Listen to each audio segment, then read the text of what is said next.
Hello and welcome to Pant commerce classes. देखिए, class 11th का एक इंपॉर्टेंट चैप्टर कैश को कम कर रहे हैं, जिसमें 2 वीडियोस हम ऑलरेडी अपलोड कर चुके हैं। अगर आपने वो वीडियोस नहीं देखी हैं तो पहले उनको एक बार देख लें। आप क्लास 11 की प्लेलिस्ट में आपको मिल जाएंगे। वो दोनों वीडियोज़ में बेसिक्स बताए गए हैं कैश बुक के। अगर वो आप अच्छी तरह समझ लेंगे तो इसको समझने में आपको बहुत आसानी रहेगी। देखिए, आज का जो टॉपिक हमारा वो क्या है? Cash book with bank column and treatment of GST. ये हमारा आखिरी टॉपिक है कैश बुक का। इसके बाद कैश बुक आपकी फिनिश हो जाएगी। तो देखिए क्या टॉपिक है, cash book with bank column and treatment of GST. तो हम पहले बात करते हैं bank column, cash book with bank column. तो क्या होता है कि बिजनेसमैन के ट्रांजेक्शन बैंक के साथ तो कॉन्स्टेंटली होते ही हैं। तो क्या करता है बिजनेसमैन, अपने पास भी रिकॉर्ड रखने के लिए बैंक का एक कॉलम कैश बुक में ऐड कर देते हैं, जिसको बोलते हैं बैंक कॉलम। तो 2 कॉलम हो गए, कैश कॉलम, बैंक कॉलम। जितने कैश ट्रांजेक्शन है they all are recorded in cash column and all bank transactions are recorded with in bank column। यानी बैंक के साथ जो ट्रांजेक्शन होते हैं वो बैंक कॉलम में रिकॉर्ड हो जाते हैं। जैसे आपने चेक दिया किसी को, paid rent by cheque, paid salary by cheque, या परचेज किया तो चेक से पेमेंट कर दिया, या कहीं से आपको चेक मिल गया, आपने उसे बैंक में डिपॉजिट कर दिया। तो इस तरह के बहुत सारे ट्रांजेक्शन है जो बैंक कॉलम में रिकॉर्ड होते हैं।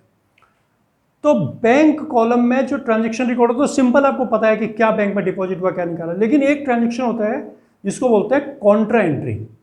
तो वो कॉन्ट्रा एंट्री आपको समझनी पड़ेगी कि कब कब कॉन्ट्रा एंट्री बनती है और उसका क्या ट्रीटमेंट है। तो कॉन्ट्रा एंट्री होती है वो एंट्री जो एक ही अकाउंट में दोनों तरफ आती है। देखिए, आपने अकाउंटेंसी में पढ़ा होगा डुअल एस्पेक्ट। डुअल एस्पेक्ट का मतलब होता है कि every transaction has 2 aspect and it affects at least 2 account. Her transaction के 2 एस्पेक्ट होते हैं और वो कम से कम 2 अकाउंट को जरूर अफेक्ट करता है। तो लेकिन ये जो कॉन्ट्रा एंट्री है ना, ये 2 अकाउंट को नहीं इफेक्ट करती, एक ही अकाउंट में दोनों साइड आ जाती है। कैसे होगा? देखिए, आपने 2 कॉलम बनाए, कैश कॉलम, बैंक कॉलम। तो कुछ ट्रांजेक्शंस है तो ऐसे होते हैं जिनमें दोनों कॉलम इन्वॉल्व हो रहे हैं। तो अगर आपने कैश को डेबिट कर लिया कॉलम को, तो बैंक कॉलम क्रेडिट होगा, या कैश कॉलम अगर क्रेडिट है तो बैंक कॉलम डेबिट हो जाएगा। तो इस तरह से वो ट्रांजेक्शन एक ही अकाउंट में दोनों तरफ आ जाते हैं। तो देखिए, थोड़ा सा पहले देख लेते हैं contra entry. It is that entry which appears on both side of cash book and need not to be posted anywhere else. यानी कि ये वो एंट्री है जो कैश बुक में दोनों साइड आती है और कहीं और पोस्ट करने की जरूरत नहीं है। देखिए, बाकी तो वैसे ही रहना है जिससे पहले था, लेकिन कॉन्ट्रा एंट्री अच्छी तरह सबको समझनी पड़ेगी और बहुत मुश्किल नहीं है, सिंपल है। तो कॉन्ट्रा एंट्री आपने देख लिया क्या है कि कैश बुक में दोनों साइड आती है कॉन्ट्रा एंट्री। टाइप्स, यानी कि कब कब सिचुएशन राइज होगी कॉन्ट्रा एंट्री को टैकल करने के लिए।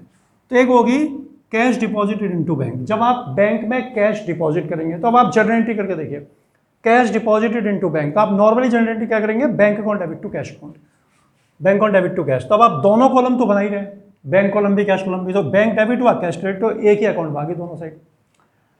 Cash withdrawn from bank for office use. Office use के लिए आपने कैश विदड्रॉ करी बैंक से, तो दोनों कॉलम आपके फिर बने हुए हैं कैश और बैंक। तो आप एंट्री करेंगे कैश विदड्रॉ करने के लिए cash account debit to bank account. तो कैश डेबिट, बैंक क्रेडिट। तो ये 2 सिचुएशंस है, 2 टाइप्स है जब कॉन्ट्रा एंट्री आपको प्रिपेयर करनी होती है, डील करनी होती है। आप क्वेश्चन पढ़ेंगे और इनको पहचानने की कोशिश करेंगे कि कॉन्ट्रा एंट्री कहाँ पर बननी है। जहाँ पर आप कॉन्ट्रा एंट्री बनाएंगे वहाँ पर आप सी लिख देंगे, डेबिट में भी और क्रेडिट में भी। ये इस बात का इंडिकेशन होगा कि ये एंट्री कॉन्ट्रा है, इसका दूसरा पार्ट दूसरी साइड में होगा। इधर है तो इधर होगा, इधर है तो उधर होगा। तो इस तरह से कॉन्ट्रा एंट्री। तो देखिए, 2 ही टाइम बनती है। अच्छा, एक तो है cash withdrawn from bank for office use. तो ये ध्यान रखना है कि ऑफिस यूज होना चाहिए। आपने बैंक से कैश ऑफिस यूज के लिए निकाले तो कॉन्ट्रा एंट्री। कई बार होता है कि withdrawn cash from bank for personal use. तो फिर पर्सनल यूज तो ओनर का पर्सनल यूज होगा तो ड्राइंग्स हो जाएगी, वो तो एंट्री बन जाएगी drawings account debit to bank. तो फिर एक कॉलम गायब हो गया, तो कॉन्ट्रा एंट्री नहीं रही। तो एक ये तो आपको कॉन्ट्रा एंट्री का ध्यान रखना है। अच्छा, दूसरा इसमें हमने लिखा ट्रीटमेंट ऑफ जीएसटी। तो ट्रीटमेंट ऑफ जीएसटी क्या? देखिए 2016 में जीएसटी एग्जिस्टेंस में आई और जितने भी इनडायरेक्ट टैक्सेस थे they all are merged in single tax GST. 1 tax 1 nation objective था। ऑब्वियसली हम इसका आपको अलग से एक चैप्टर भी पूरा जीएसटी का बना करके देंगे, लेकिन फिलहाल वर्किंग नॉलेज हमको चाहिए कैश बुक करने के लिए, जो टर्म 1 में आपके आएगी। तो जीएसटी जो है उसको अगर आपने इंटर स्टेट ट्रांजेक्शन किया है, यानी कि अपने ही स्टेट में, जैसे आप मान लीजिए कि पंजाब के तो पंजाब के अंदर ही कर लिया आपने, हरियाणा के तो हरियाणा के अंदर कर लिया, दिल्ली का, ऐसे मतलब अपने सेम स्टेट में कर कराया, तो उसको 2 पार्ट में ब्रेक कर देते हैं। और एक होता है CGST, दूसरा पार्ट होता है SGST, यानी कि central goods and service tax, state goods and service tax. ये 2 पार्ट में बढ़ जाता है, ठीक है। और ये पार्ट सेंट्रल गवर्नमेंट के हिस्से में जाता है और ये स्टेट गवर्नमेंट को मिलता है। लेकिन अगर आपने इंटर स्टेट, ये हो गया आपका सेम स्टेट में, मतलब विद इन सेम स्टेट,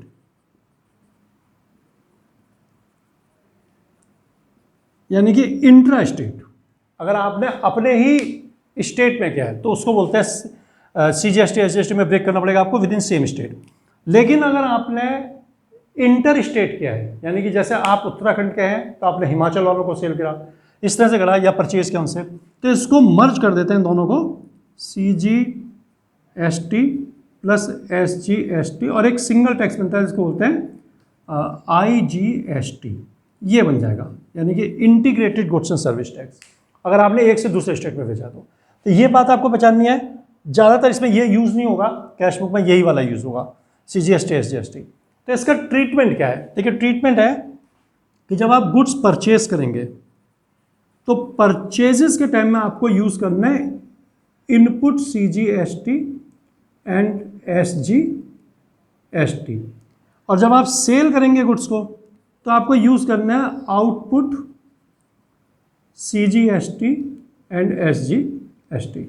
देखिए परचेज आपके पास आ रही है, परचेज इनपुट होती है तो इसलिए उसको इनपुट बोलते हैं। ऐसा कोई खैर ऐसा खास कोई क्लासिफिकेशन नहीं है कि क्यों बोलते हैं इनको ऐसा, ये हम अपने हिसाब से बता रहे हैं कि परचेज जब हम कोई चीज़ करते हैं तो इनपुट होता है मेरे बिजनेस के लिए, तो इनपुट CGST SGST, और जब हम बेचते हैं तो हमारे पास से चले जाते हैं तो आउटपुट CGST SGST, इस तरह से आप इसको समझ सकते हैं।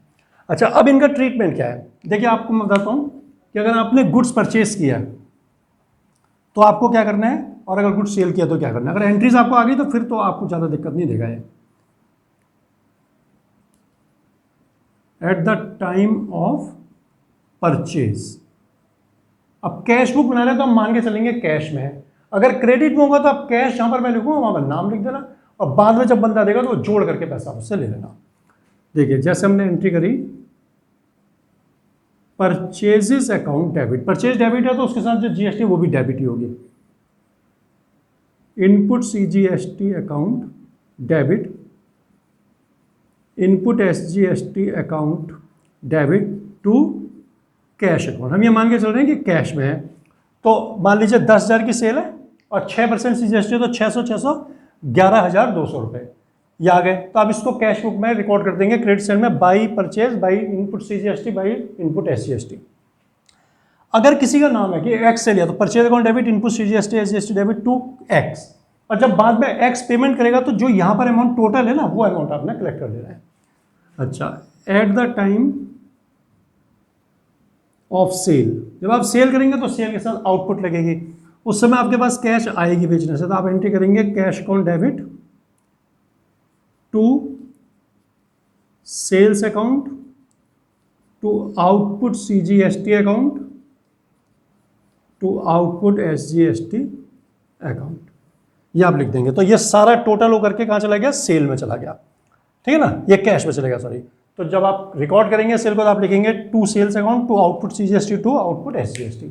अगर उधार बेचा तो किसी का नाम होगा, वहाँ नाम लिखना, और ये सब क्रेडिट, जब वो पैसा, उसको तो रिकॉर्ड उस टाइम करेंगे नहीं आप, लेकिन जब वो पैसा देगा तो आप उस टोटल को रिसीव कर लेना, ठीक है। तो ये सिंपल ट्रीटमेंट है बच्चों। देखिए cash book with bank column में ट्रीटमेंट ऑफ GST में काउंटर एंट्री मेन चीज़ थी, बता दी आपको।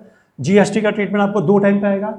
अगर गुड्स के साथ है तो ऐसे कर देना, आपने परचेज लिख देना है। अगर आपने फर्नीचर परचेज किया, कुछ और परचेज किया, उसके साथ अगर GST दे रखे तो बस यही रहेगा, परचेज के साथ इनपुट ही रहती है हमेशा और सेल के साथ आउटपुट ही रहती है।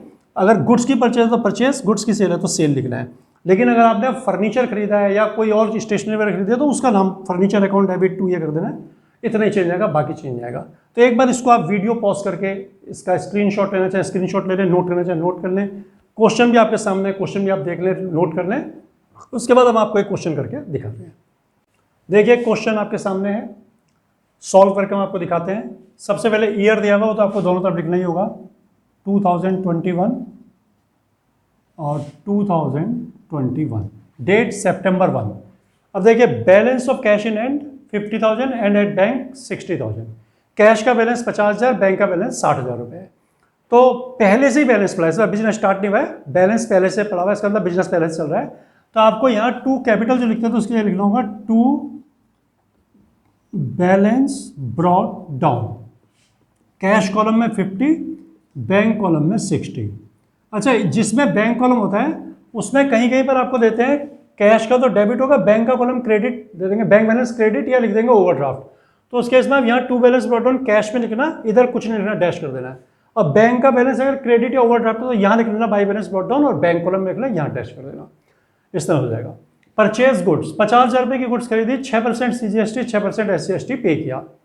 तो गुड्स परचेज करेंगे तो एंट्री बताई थी आपको, purchases account debit, input CGST SGST debit to cash, तो कैश क्रेडिट होगा। तो आप यहाँ लिखिए इसको September 3, क्या लिखेंगे आप, बाई, पैसा जाएगा क्योंकि आप परचेज कर रहे हैं, सोर्स का नाम है परचेज, एप्लीकेशन का नाम है परचेज, तो बाई परचेजेस अकाउंट। अब देखिए कैश में है ना, तो आप कैश में इसको लिख दें 50,000 रुपीज़, ये हो गया। अच्छा, अब आप देखिए कि साथ में CGST SGST भी है, तो आप यहाँ इसी के नीचे लिखिए बाई इनपुट CGST अकाउंट और बाई इनपुट SGST अकाउंट। तो इसका आपको 6% निकालना है 50,000 का, तो कितना आ जाएगा 3,000 रुपीज़, 3,000 रुपीज़ ये हो जाएगा, 3,000 रुपये, 6% CGST 6% SGST, तो ये दोनों का आ गया। इसके बाद देखिए डिपॉजिट इनटू बैंक 10,000। अब आपने बैंक में डिपॉजिट किया तो ये कॉन्ट्रा एंट्री है। अगर आप एंट्री बनाएंगे तो एंट्री बनेगी bank account debit to cash account. तो देखिए बैंक का कॉलम तो आपको डेबिट करना है, कितना अमाउंट डिपॉजिट किया 10,000, तो ये आप यहाँ पर लिख दें बैंक में 10,000, और क्रेडिट आपने करना है कैश को क्योंकि पैसा चला गया आपके पास से, तो ये क्रेडिट हो जाएगा 10,000 रुपीज़। अब क्या करना है हमको, देखिए बैंक कॉलम में लिखा है ना, तो यहाँ पर आप पहले तो डेट यहाँ छूटी हुई है September 1, फिर लिखिए सितंबर कितना है ये 5, तो यहाँ September 5 में आप लिखिए 2, बैंक कॉलम में है तो अपोजिट कॉलम का नाम आएगा टू कैश अकाउंट, ये सिंपल तरीका है। और यहाँ कैश कॉलम में तो यहाँ लिखिए बाई बैंक अकाउंट, ये केवल कॉन्ट्रा एंट्री के लिए है कि जिस कॉलम में लिखा हो उसका अपोजिट कॉलम को रेफरेंस में लेते हैं, ये कॉन्ट्रा हो गया।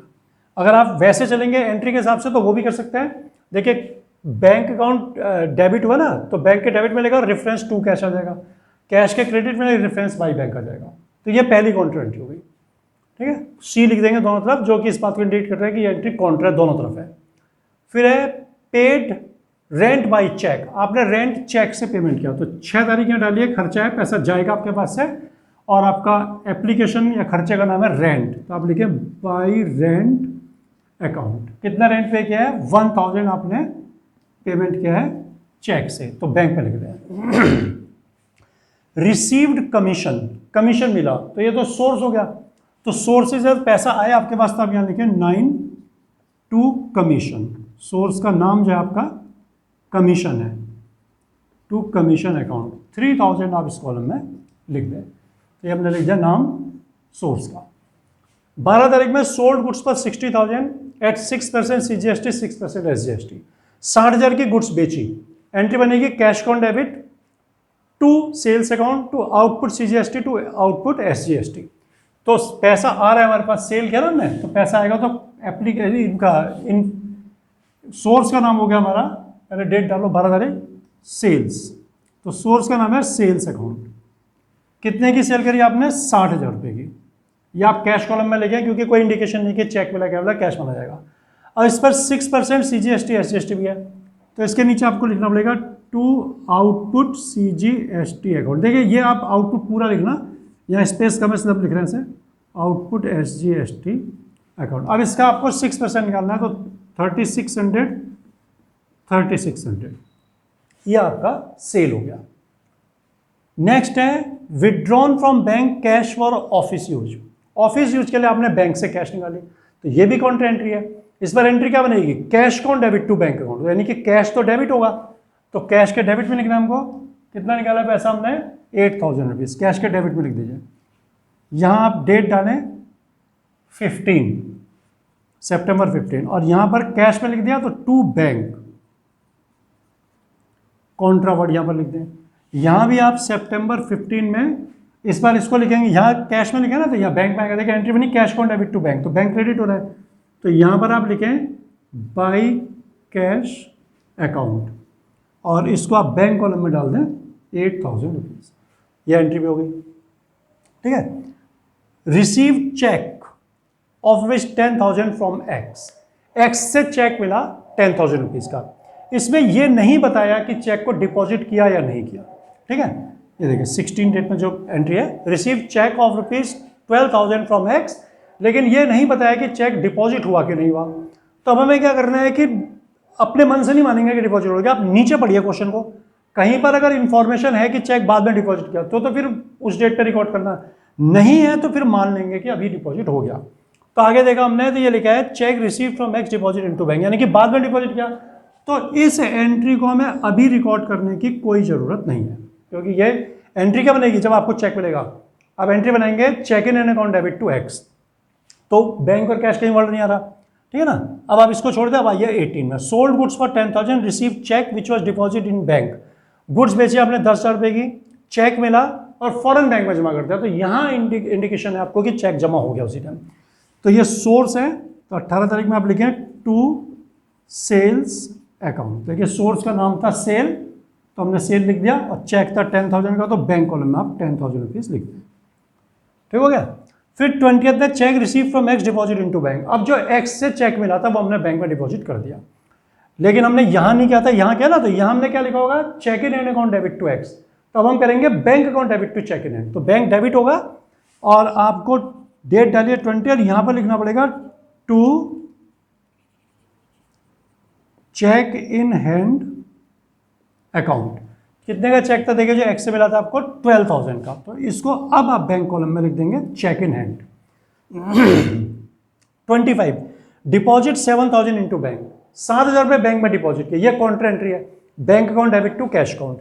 तो यहां डेट डालिए 25 और एंट्री लिखिए, बैंक कॉलम डेबिट होगा तो यहां आपको लिखना पड़ेगा to cash account 7,000 rupees bank debit, bank account debit to cash account.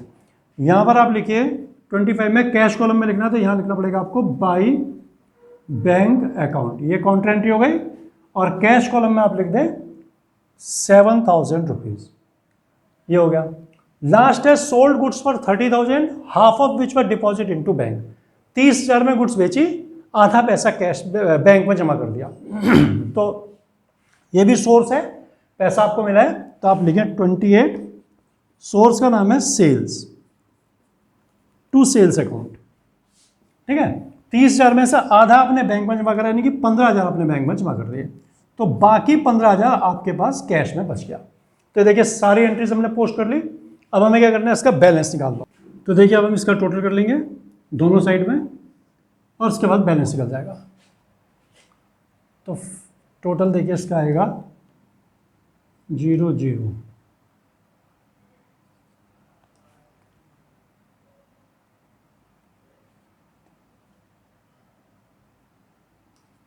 $143,200।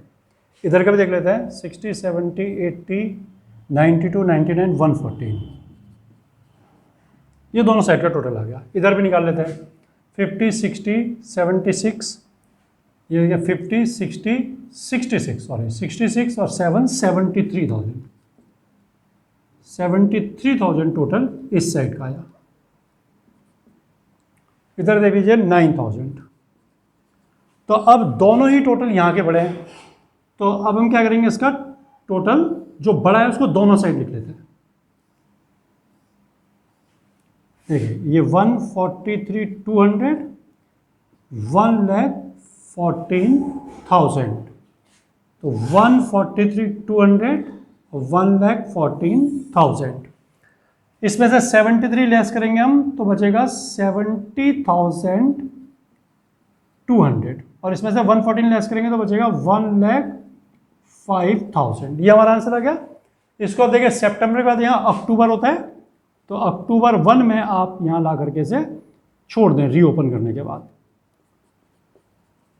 To balance brought down 70,200 और 1,05,000। तो ये देखिए बच्चों आपका cash book with bank column and with treatment of GST, दोनों चीज़ें हमने इस पर आपको करा दी हैं। अब एक तरह से कैश बुक कंप्लीट फिनिश्ड हो गई है, लेकिन अगर आपको कोई प्रॉब्लम हो इसमें किसी भी तरह की, तो आप बिना किसी हेजिटेशन के कमेंट में उसको बताइए हमें, और हम उसको पूरा कोशिश करेंगे सॉल्व करने की। और अगर आपको ये ठीक लगता है पढ़ाया हुआ तो आप इसको लाइक और सब्सक्राइब जरूर कर दें।